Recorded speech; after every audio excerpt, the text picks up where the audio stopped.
I'm delighted today to speak to Robert Roessler. In fact, Robert, before I commence recording, how's my pronunciation on your surname? Brilliant, really, really good. It's a Okay, it's a horrible surname to pronounce for non-German people, so you did really, really well. excellent. Okay, well, it's my pleasure to invite Robert today to the podcast, Building New Realities. Robert is PR Director of Enterprise Technology at Axicom, who are part of WPP and BCW Global. So, yeah, thank you for joining me today, Robert. Thank you very much, Tim. I'm delighted to be here. Excellent. So obviously the context of the conversation is about building new realities. Your specialism is enterprise technology, and obviously you come from I'm assuming you come from a PR or comms background. Do you just want to give us a little bit of an insight into your work at Axicom and perhaps the journey that took you to that? Sure, that would be. I think that would be useful because otherwise, the listeners might ask, who's that chap? But I essentially lead a team of communications experts at Axicom to advise technology brands how to best communicate to their audiences, and their audiences could be employees, that could be users, potential partners, policymakers. And a number of other audiences. So what we do is we make sure that the way they get their stories across to these audiences is done in the right way, at the right time, with the right stories. Question you've asked in terms of how did I fall into this, I found really interesting, because when I think about how I grew up, it actually was in a household surrounded by computers and tech gadgets.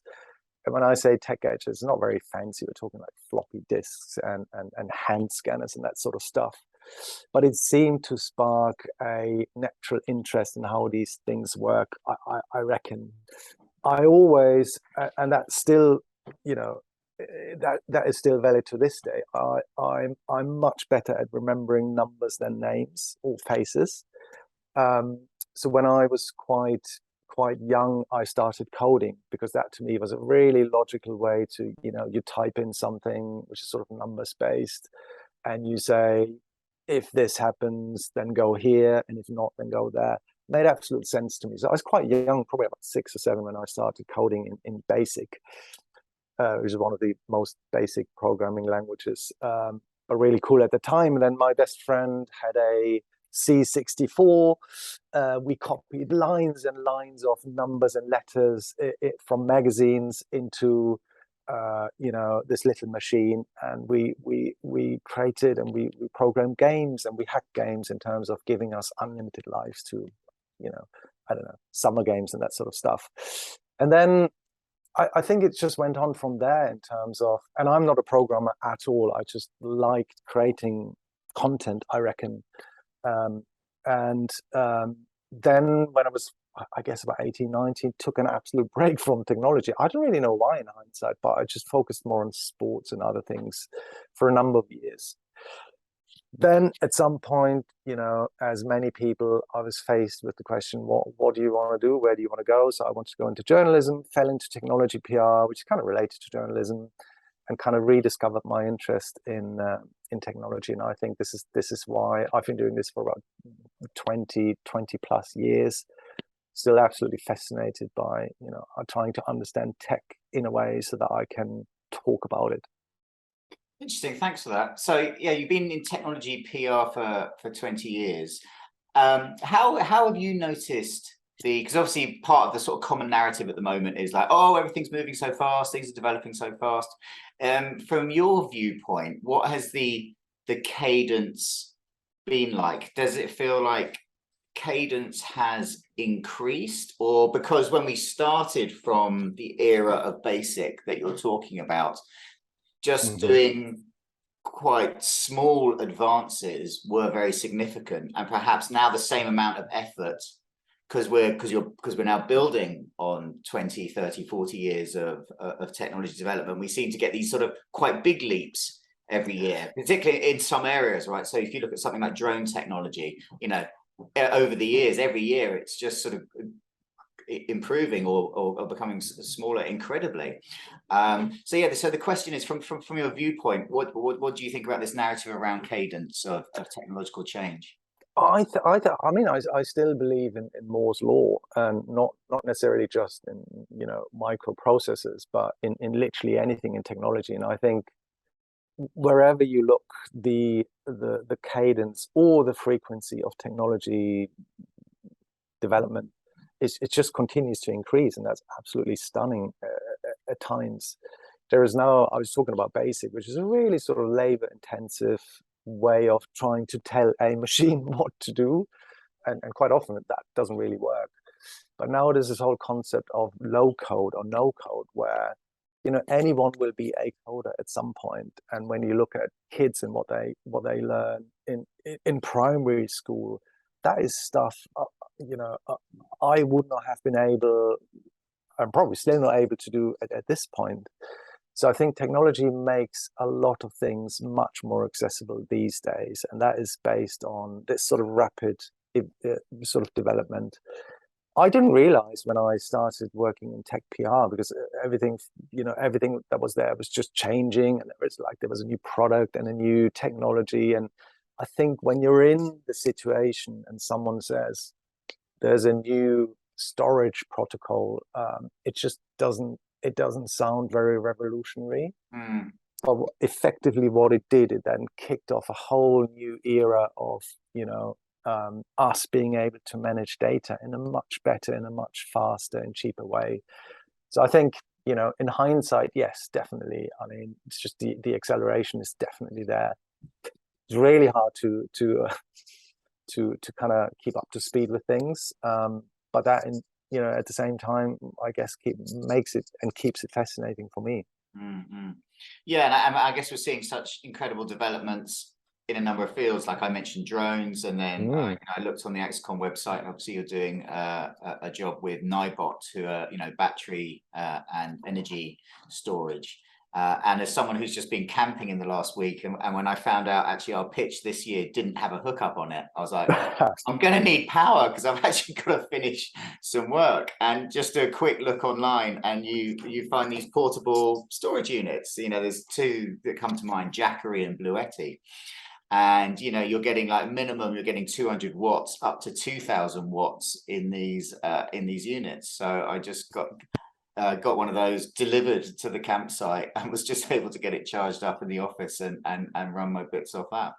But it's a fascinating point, I think, because what all of that could in theory mean is that everything is better and our lives are easier and more comfortable, etc. But actually it's not really. I mean, we're still complaining about pretty much the same things, even though technology made our lives, I guess, a bit more, not enjoyable, that sounds awful, but I guess more fun in some ways, or maybe slightly more sophisticated in other ways. I mean, just this whole conversation around social media or social platforms, where in theory, fantastic thing, you stay connected to whoever you want to stay connected with, and you can share stuff, absolutely brilliant. But the underlying, I guess, challenges or issues are still there, and that to me is quite important, because technology seems to follow this pattern of let's invent something, let's build it, let's scale it. At some point, we run into some problems, so let's refine it. But I think with new realities in particular, or maybe something like the metaverse, it seems to me that for the first time we're in a position to be able to not having to retrofit something, but building something into the creation of something really big and significant before potential problems will occur. So I kind of the typical process for me is flipped around, which is interesting, and I don't know whether it'll work or not, but it's definitely a really interesting time to look at our relation with technology today. So do you mean in the context of whether it increases satisfaction or wellness or happiness? Is that what you're driving at in terms of looking at it rather than just more storage for storage sakes? Because obviously, if you run a business and someone tells you you can have storage that's half the price, twice the capacity, people are generally going to go, yeah, and then they will shoehorn the typical wellness kind of responses into that. Yeah, I think it's that. But then at the same time, in this particular example, maybe all of a sudden it becomes apparent that more storage equals more energy consumption. And all of a sudden there's this sort of, well, it's one thing to be able to save more data on something, but if that means that pollution increases, that's not perfect. Or in the example of social media, I mean, I guess, well, I didn't realize that if you're able to share stuff with people, they have the ability to react to that. And this sort of weird mechanism, I think, of looking for recognition and looking for likes and that these types of elements. This is what I meant by, in theory, the technology is fantastic, but in reality, there are at least some points which we just couldn't anticipate.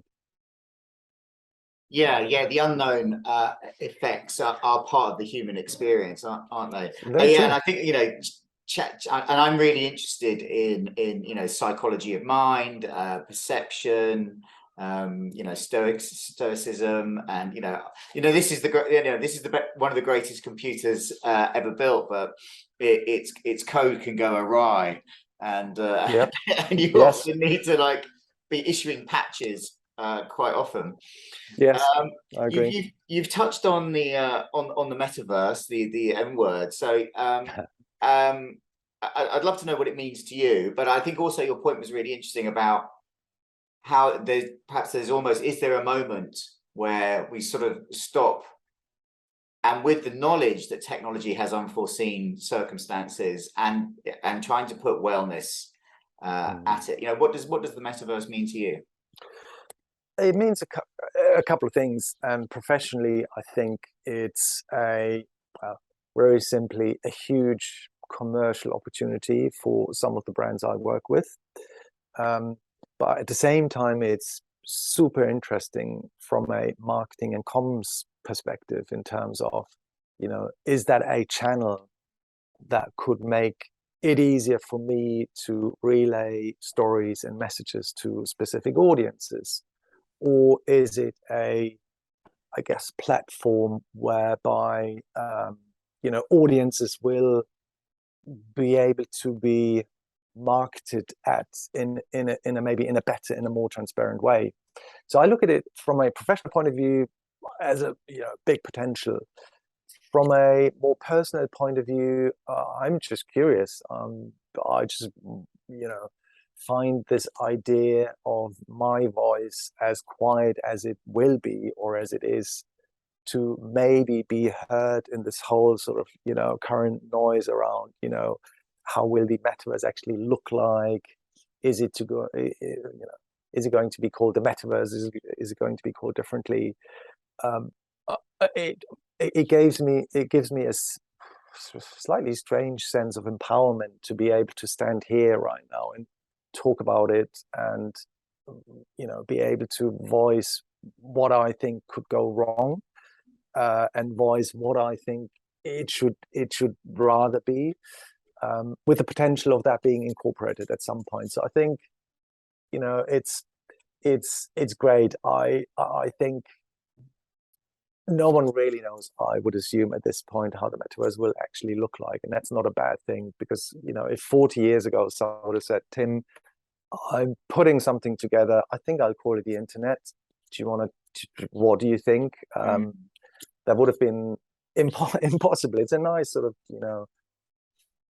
game, but so yeah, I don't know. It's more sort of an interesting time. I think what the metaverse does ultimately is it brings together an awful lot of sort of different technologies in a way that creates something absolutely new and unique.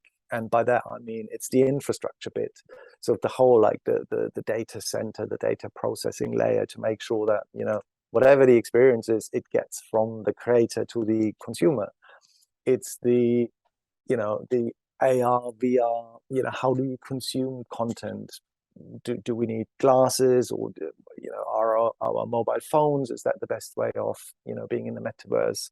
It's stuff like regulation, interoperability, so many things that will come together one way or the other And I think that's brilliant. It's one of the rare occasions where I think, technologies are combined rather than leading relatively separate lives.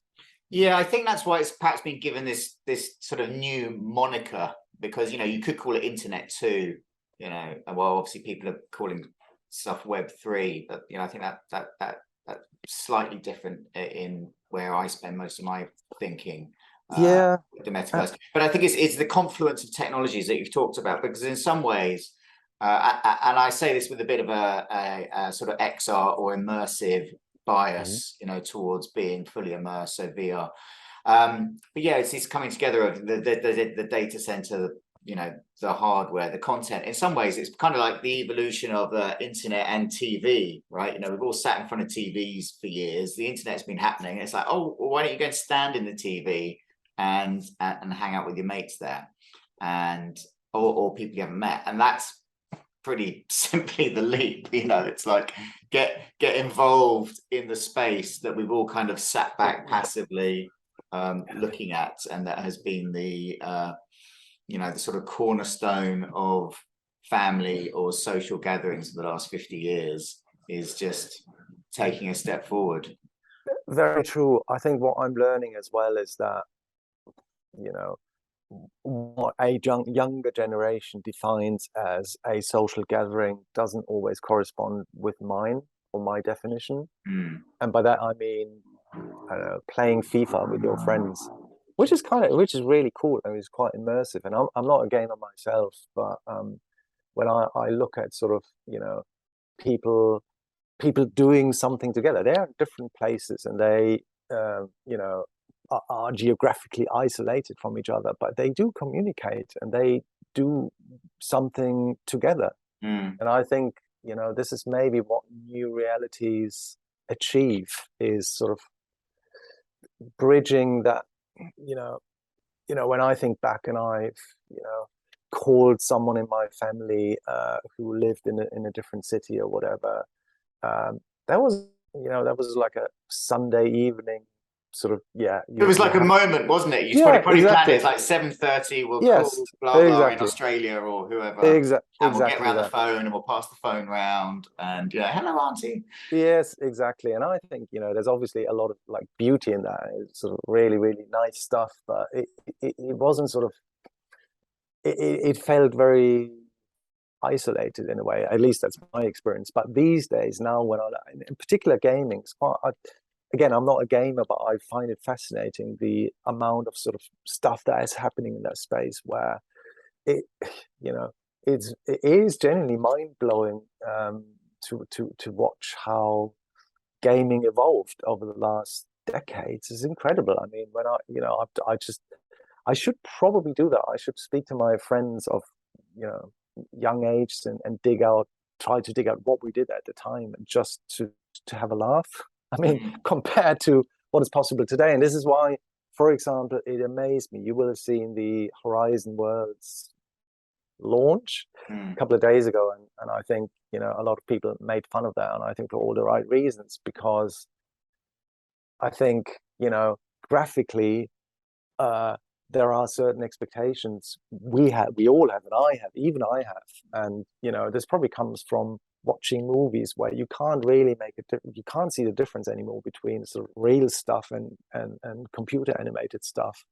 So I guess the expectation on games, as much as something like the metaverse or a virtual world in general, is it just needs to look pretty cool, and you need to be presented with I like that, and that's awesome. And if that doesn't happen, I think it's really hard to be taken seriously. And unfortunately, like Horizon Worlds got that wrong somehow. I don't know why, but it's just do you use VR much?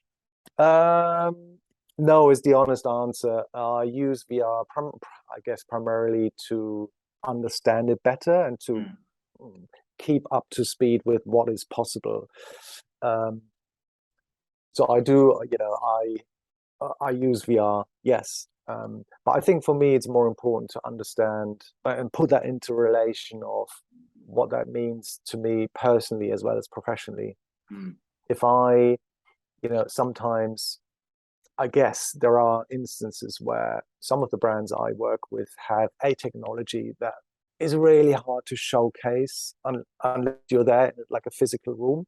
Mm, And there VR does make sense in order to, mm, you know, create something that you can then consume wherever you are and whenever you are. But sometimes it's more I guess, the concept about talking and defining the role brands play in a virtual world, for example. So I'm trying to find that balance, if that makes sense, between just understanding and utilizing that understanding for my work.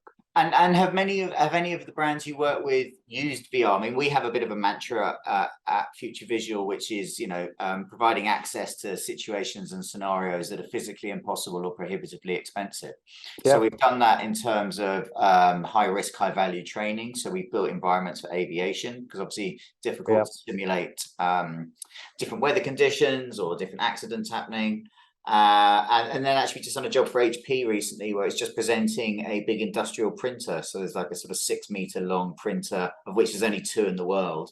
yeah, And they can't ship it around to different conferences and stuff like that. So again, that's kind of solving a problem there. So like any yeah. business, you've got to be solving a problem. Well, Have any of the brands you work with at Axicom sort of used it in that way?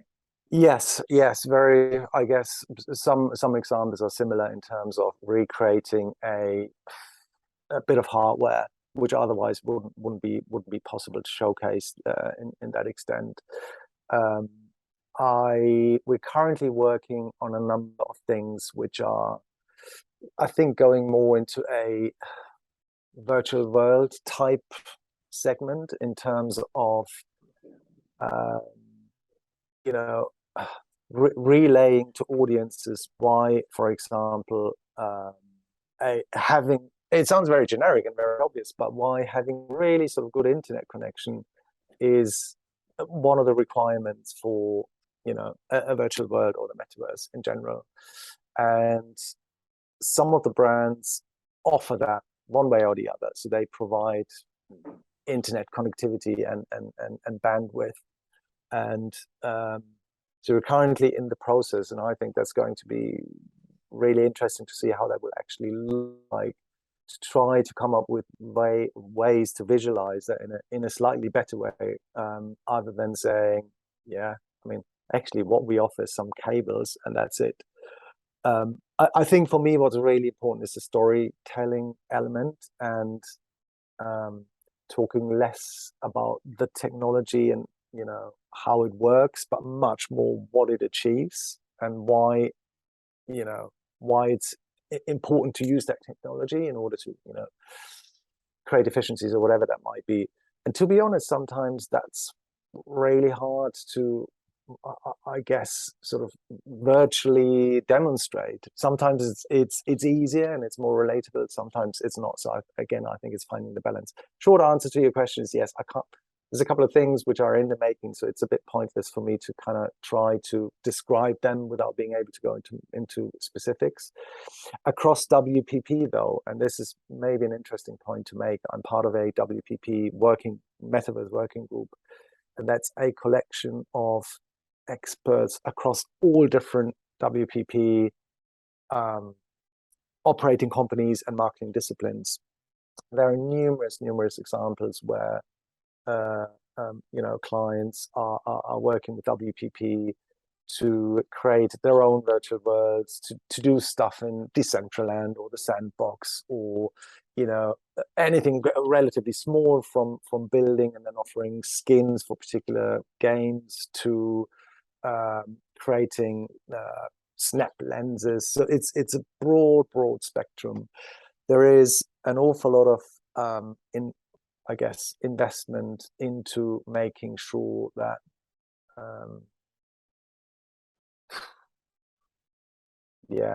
sorry, I phrased that in the wrong way, but it's important for WPP to basically do two things. One is, it is a great opportunity for all of us to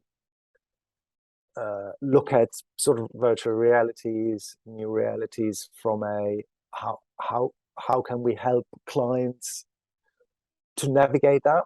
And some clients want to be involved, some clients have to be involved, other clients should not be involved. And it's kind of making these decisions and helping them then create whatever needs to be created. So this is one. The other one, though, which is probably equally important, if not more important, is to do that in a responsible way. And sort of one of the principles is specifically around the metaverse, is that there has to be a metaverse for good.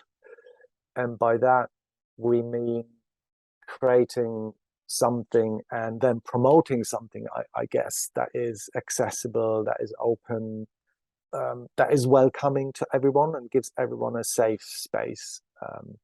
And that's much easier said than done, but it's a really important set of principles behind the metaverse for good. And I think in particular, when it then comes at creating any sort of content or anything for any client across the world, these principles will be applied. And if there's a contradiction somewhere, then it'll be turned down. But this is what I meant earlier. There is an opportunity for us to co-create.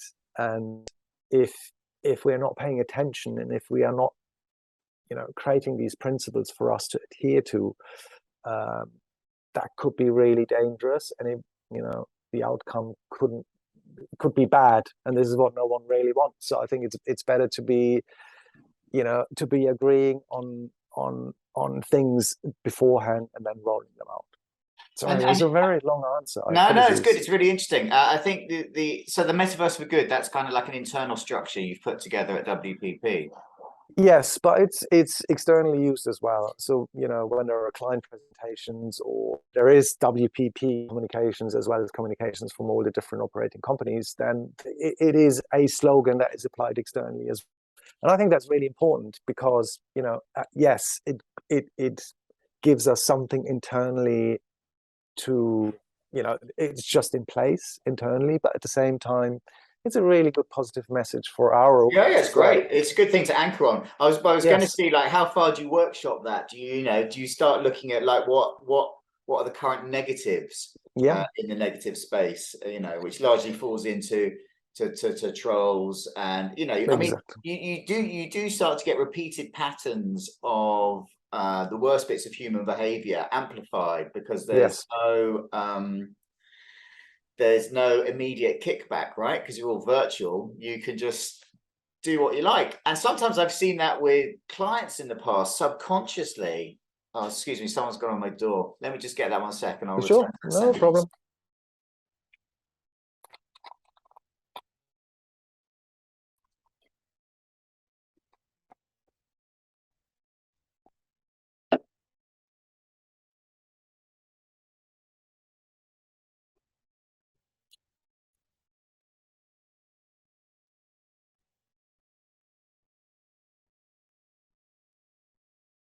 Never-ending Amazon, but I can remember my thread. So sometimes I've seen that with clients in the past, subconsciously, because we've been doing a demo. We've had a client in VR. They've invited one of their colleagues in, and the colleague has come in, and in this case, it was a man and a woman, and straight away the man just sort of went like in the woman's face, because she was his colleague, and he knew her, but you would never do that in real life. It's just and it felt playful, but it was kind of quite interesting to notice that these are the sort of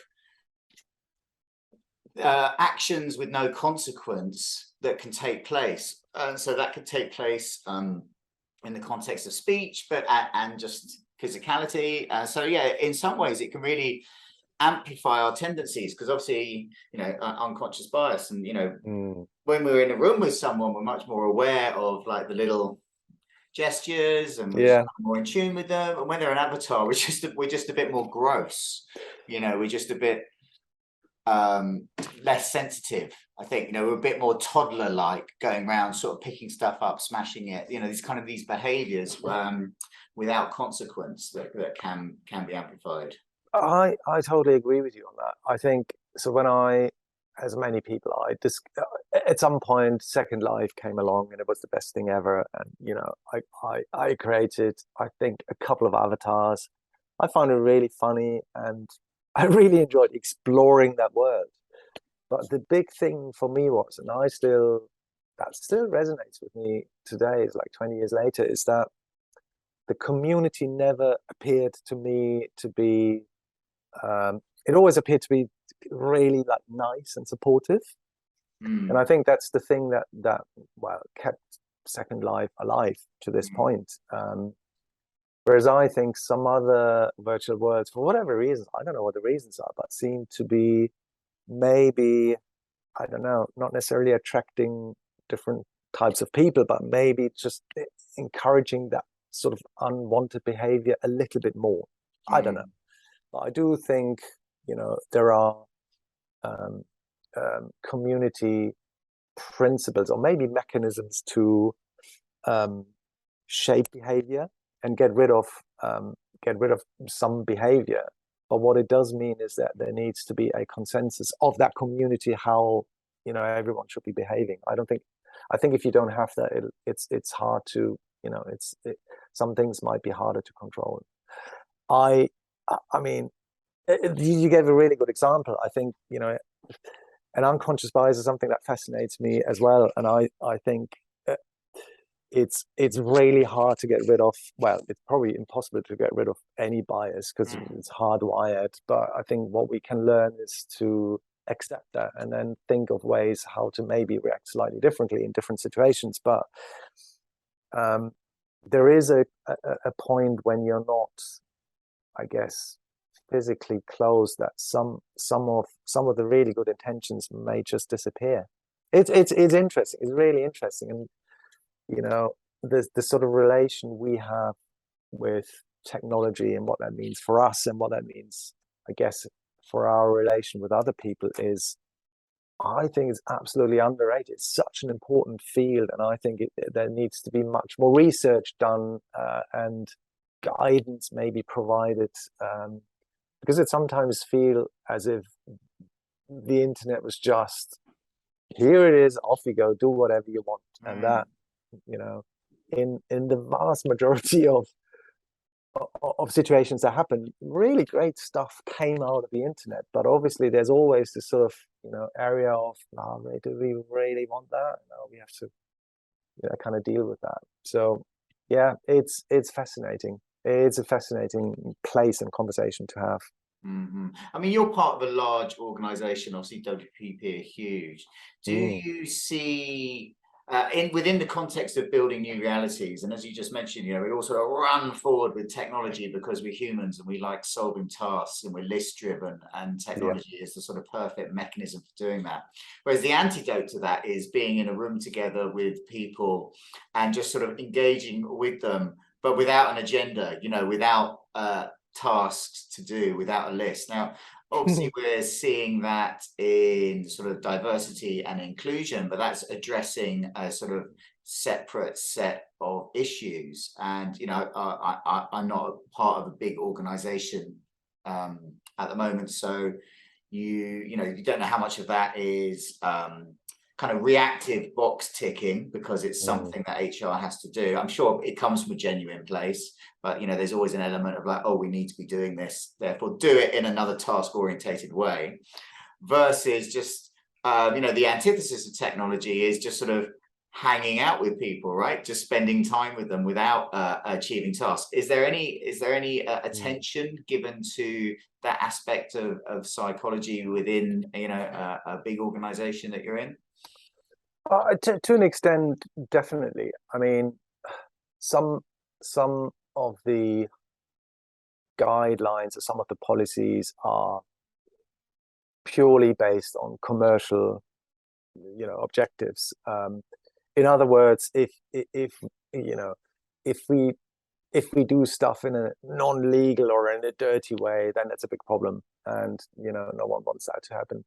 But I think there's a more culturally important point, which is the fact that I think no company, smaller companies or bigger agents, but in particular the ones that want to be at the forefront of contemporary culture and relating that back to consumer trends and trying to shape, essentially how we spend our money.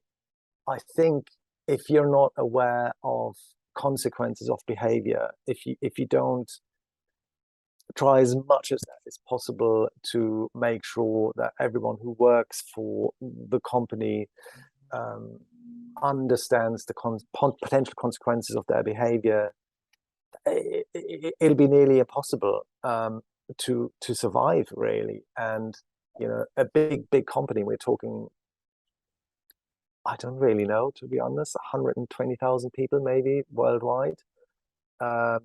They need a guiding principles, or a set of guiding principles. Everyone needs that. Otherwise, everyone will be going off in really different directions. So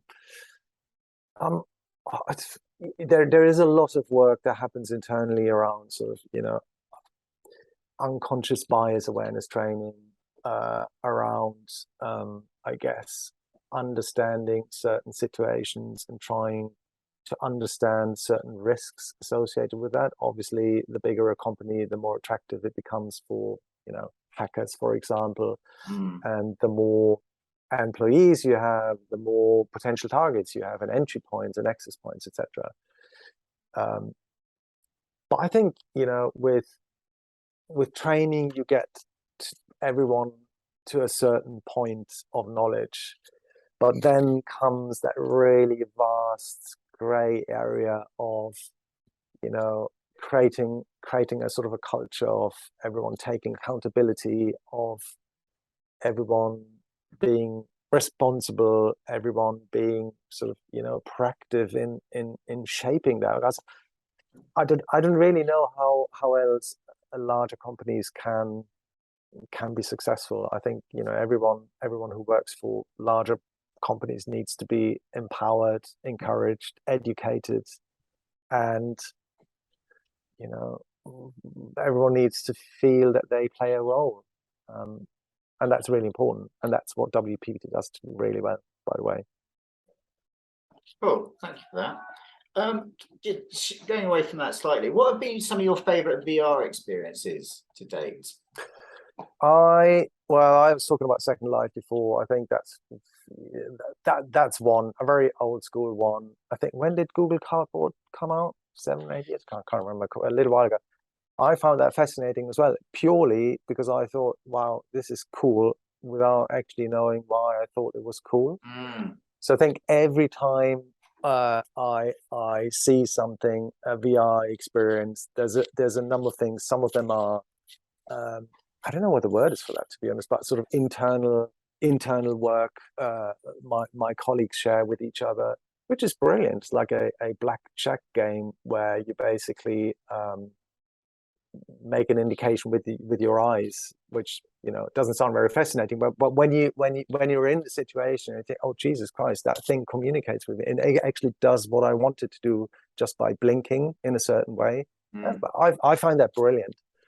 I think anything where I personally have a unique experience, and you mentioned that before as well, that is where I think, yeah, that was worthwhile my time.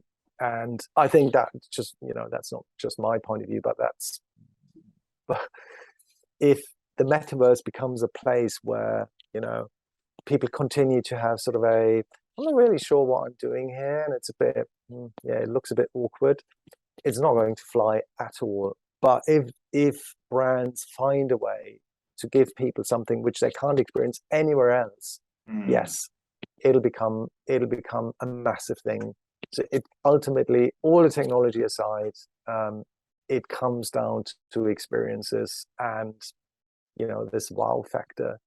And I can't really see that very often at this point, but I can see sort of early indications maybe of where that might be heading. I don't know, maybe I'm usually not a very impatient person, but I would have thought that, like, with all this sort of background, and we've been talking a little bit about sort of how technology seems to have accelerated everything, and everything's become more sophisticated. hopefully at some point in the near future it'll all come together, and then we'll be able to I don't know, ask for our, I don't know, get our passport renewed or whatever, which by the way is something I need to do tomorrow in a face-to-face. Really awkward. I need to turn up somewhere. I had to book an appointment, etc. If that's something I'll be able to do virtually, with the knowledge that I'm not giving away my data to someone I don't want to give that data to, and if I know that this is a process that works, that'll become my favorite VR That'll become experience your very favorite quickly. experience. Yeah, that's very practical. Yeah, I have to probably wait. I think we're probably talking decades for that one, for HM. And that's okay. That's okay. I'm fine with that. But I do think, there will be milestones coming along, and I went to a really not related, I think, and it's one way of VR, I reckon. But I went to a small place where I am at the moment. It's a place called Karlsruhe, and there is something which they call there's a castle in the middle of the city center, and there was like a 3D light show projected on the castle. It's a big building. Projection mapping. Absolutely fascinating, really fascinating, with sounds, and the sound was perfectly synchronized with, that's like the modern sort of son and lumiere, isn't it? Yes, and on a much bigger scale. And I didn't expect that at all, because I just genuinely didn't expect that. And it was a really interesting mixture of sort of, I guess, some people showing off their technical skills, but at the same time weaving sort of political-ish messages into all around the environment, and you need to pay attention, and we all need to change. We're all in this together, and you can't just blame anyone else other than yourself. So you have to initiate change. And I thought that was brilliant, because thousands of people were just sitting there, being immersed in something. It didn't cost anything. You just turned up and had a look. It was brilliant. It went on for an hour and a half. Wow, that's quite a long time for a show. It's quite a long time, and they do that. Apparently, they do that every single day across the summer. So it's and I think it wasn't necessarily my favorite VR experience, but it was an experience which is, in my mind, got across a good story in a really compelling way. And maybe that's what a good VR should do, is telling something, bringing something, relaying something from one person maybe to another person, and that person, the recipient, thinking, yeah, I get that. Yeah, making change. Yeah.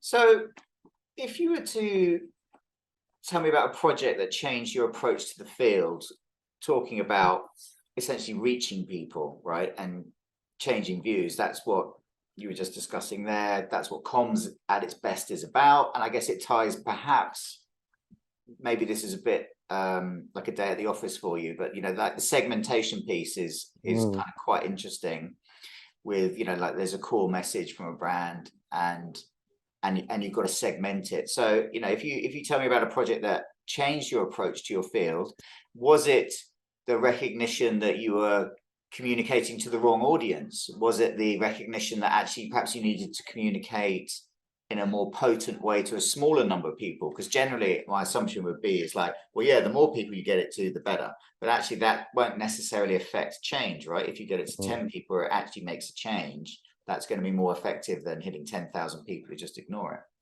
So if there is a project that sort of changed your approach to your field, it'd be interesting to hear that.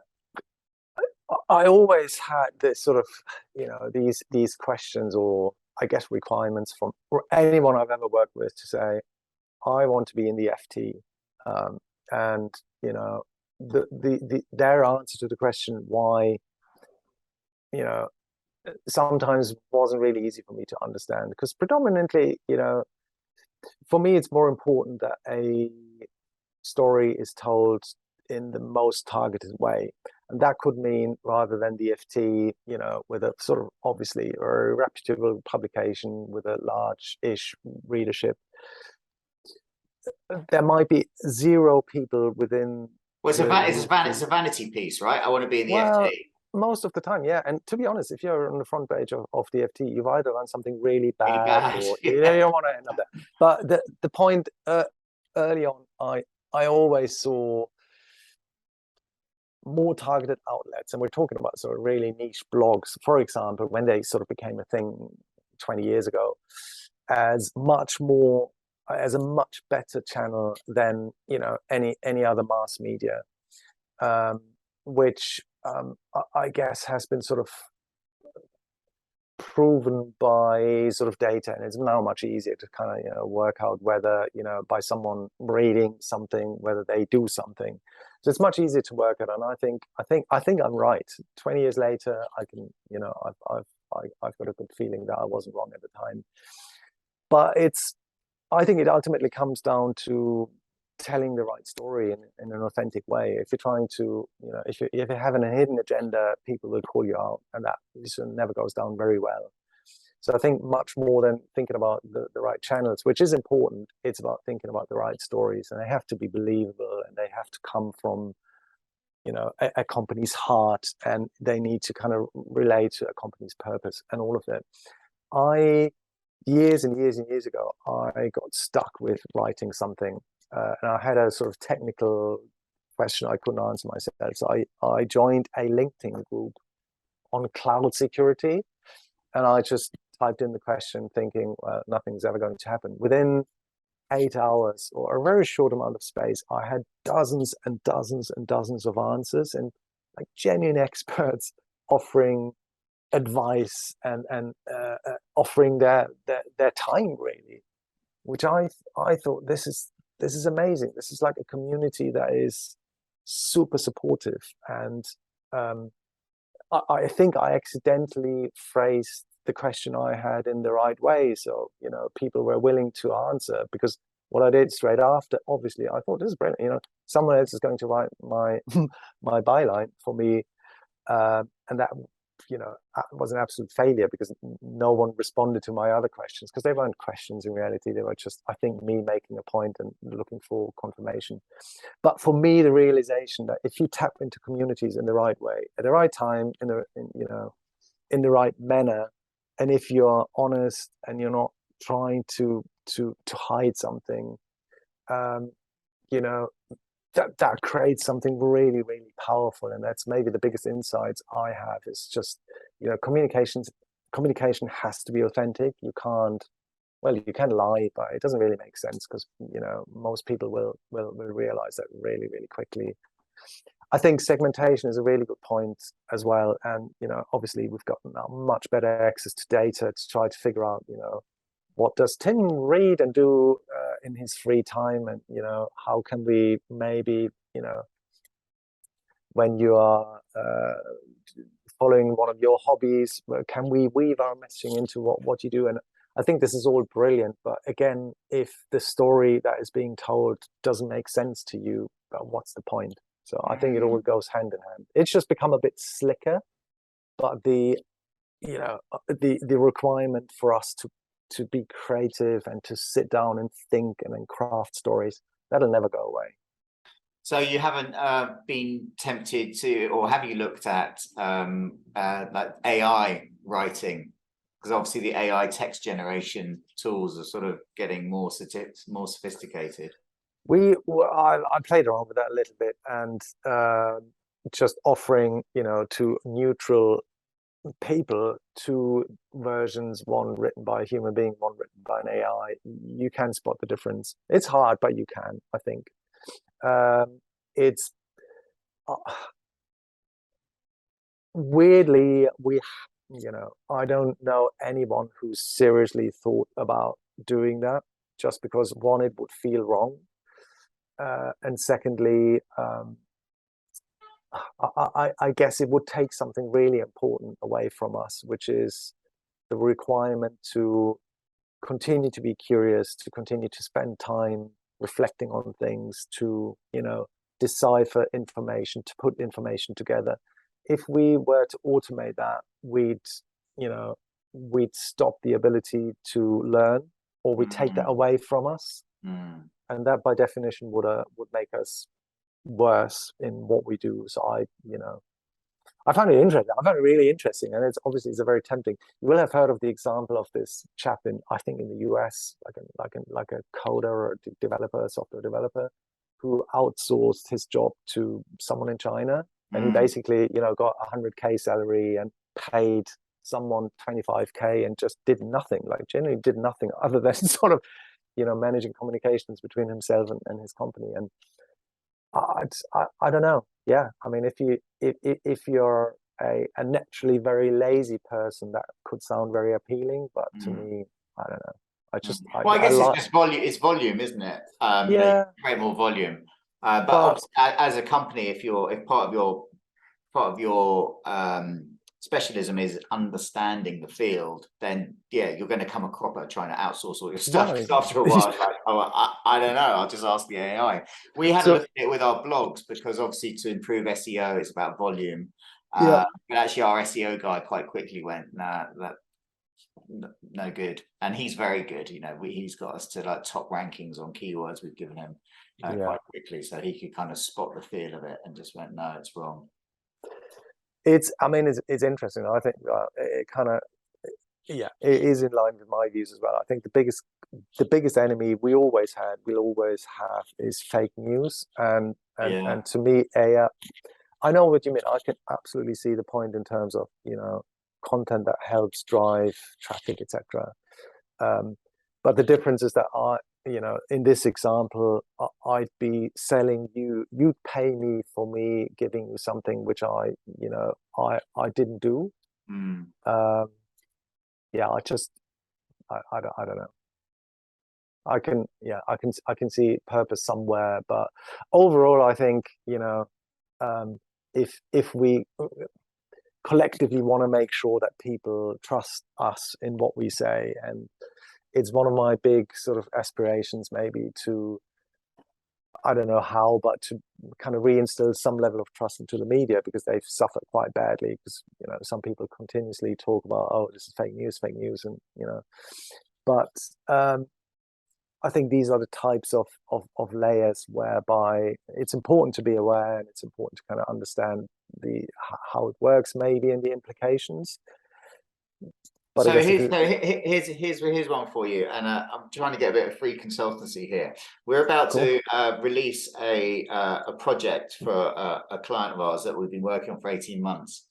They got fined last week or 2 weeks ago for 17 million pounds. If you read the papers a lot, you might be able to put the pieces together on who that was.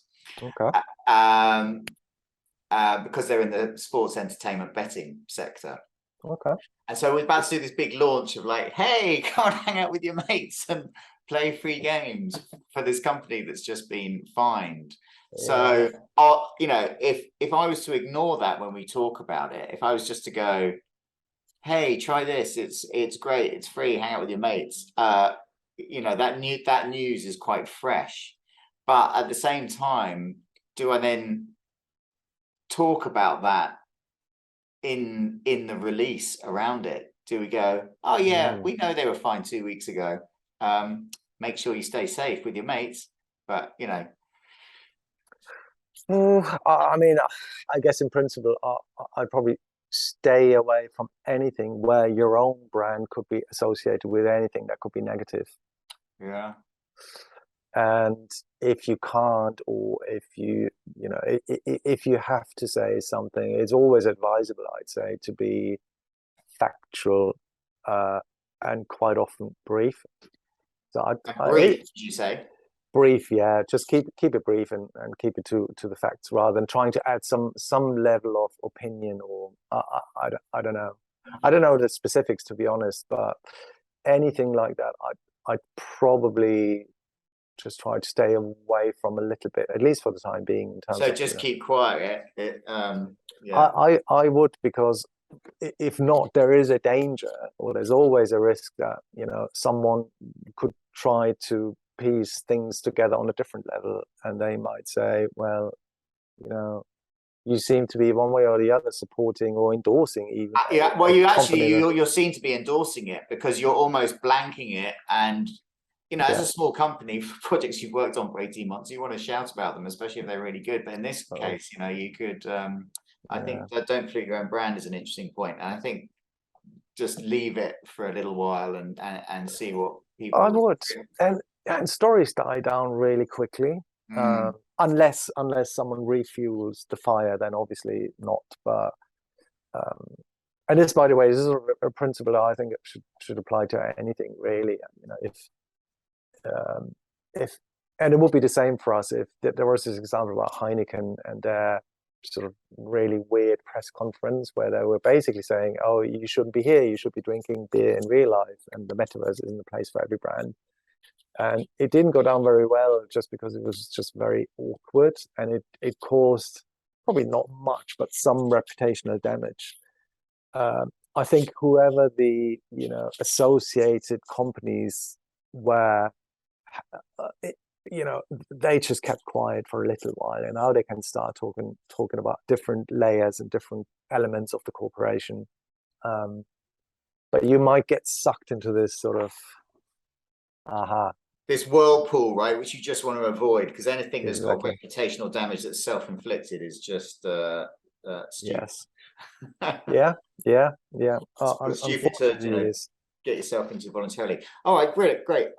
So moving slightly off topic now, because I know we're just hitting time, but I really enjoyed our conversation. If you could have a billboard with anything on it to help build a new reality, what would it be and why? So this could just be like a normal signage billboard, or any piece of ad inventory.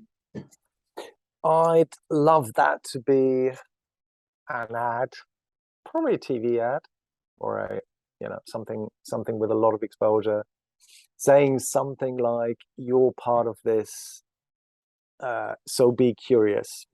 And what I mean by that is, um, you know, we're all in this together, and I think that's a very powerful position we all have. We're all empowered, which I think is brilliant, and it's something we should make use of.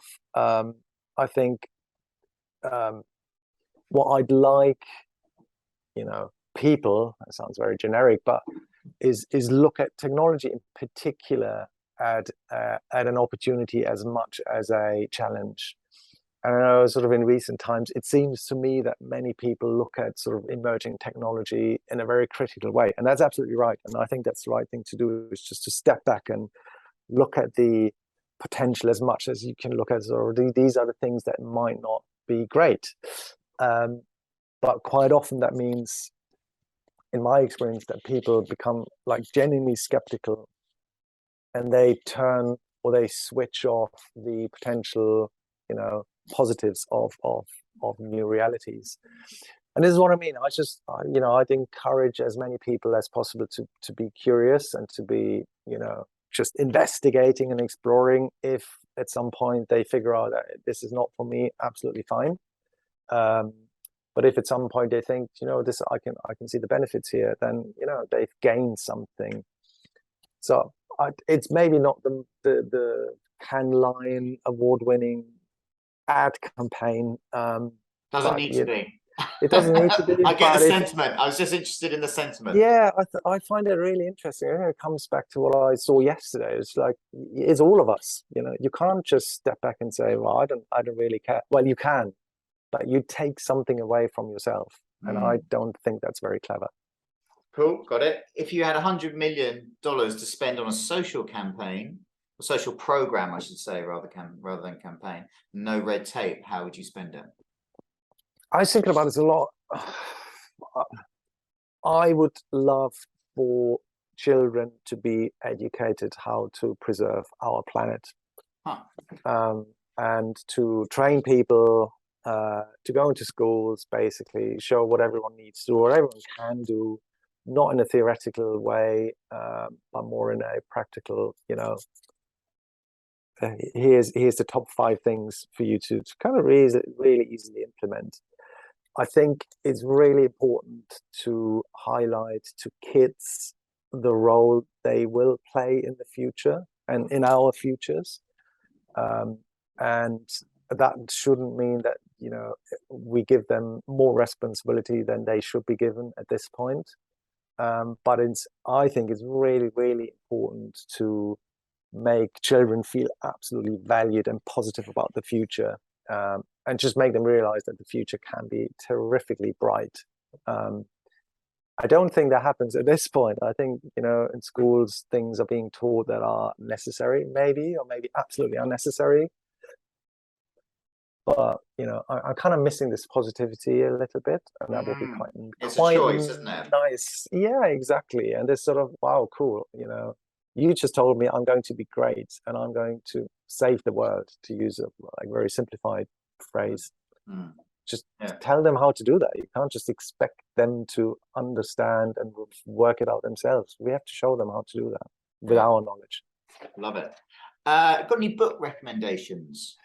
Yes, we are Bellingcat, which I read just a couple of weeks ago, which is this story about individuals coming together, forming a group to investigate fake news, war crimes, etc. Oh yeah. So they did a lot of stuff on the poisoning, the Salisbury poisoning. They could trace that back to Russian political groups, etc. And for me, that I found it really fascinating.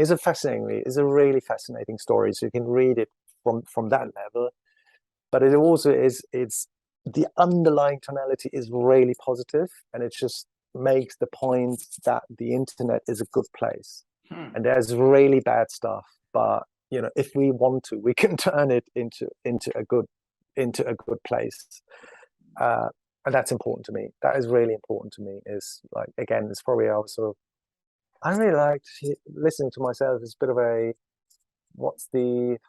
there's a word for that, but it's I realize that it is an individual responsibility of us to do stuff. We can't just rely on anyone or anything. I guess it's us making the right decisions, and that book brings that across quite nicely. We are Bellingcat. We are Bellingcat, and Bellingcat, it's a strange name, but it's I forgot, if I'm honest, where it comes from, but just Google it. And you will have come across them one way or the other over the past couple of years. There's this one chap who at some point decided, and it's more like someone said, someone did something really bad in the Syrian war. And he said, well, hang on a minute, but actually something doesn't feel right. And then he started investigating and looking at pictures and using Google Maps to confirm locations and that sort of stuff. It's all open intelligence.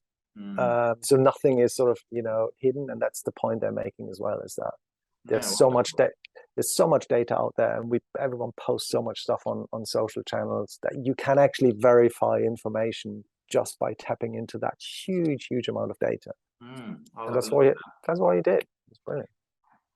That's a good recommendation. And finally, do you have any favorite theories? I really like Solomon's paradox, where it's easier to tell other people what they should do in their life than to tell yourself. I absolutely love it. I can absolutely relate to it. One that I like, and I'm not sure it's a theory actually, but it's the sort of principle of nudging and subtly encouraging people to do something works better than instructing them. But then again, I'm not sure whether it's a theory or that's sort of behavioral fact. That's fine. Behavioral tip. Behavioral tip, maybe, but is it manipulation as well? I'm not really sure. I think there's lots of theories. One of my theories is you prefer the season of the month you're born in. So if you're born in December, you kind of prefer colder weather and you like snow, etc. That's a genuine theory, because I don't even know. I mean, some people I ask, say, just go away. What do you want? Some people say, yeah, that's true. Other people say, nah. I don't know. Which month? Maybe it's just the month they get presents in, so they associate presents with that month. Maybe that. I'm born in May, and I had never really had a strong affinity to May. I mean, obviously, it's a milestone in the year. Is it spring? Maybe sort of spring, summer. I mean, I'm a summer guy. I like sunshine. So see, here we go. but not too much heat. So you said I earlier. suppose within the seasonality, yes, you're right. That theory stands up. I like the sort of going the warm period rather than saying I love winter. Yeah, It there's another stands up one. with you. So yeah, I've got about 3 people now who More empirical evidence. validated the theory, but yeah. All right, lovely, wonderful. It's been great to talk to you, Robert. Thank you so Thank you much, Tim. very much for taking the time.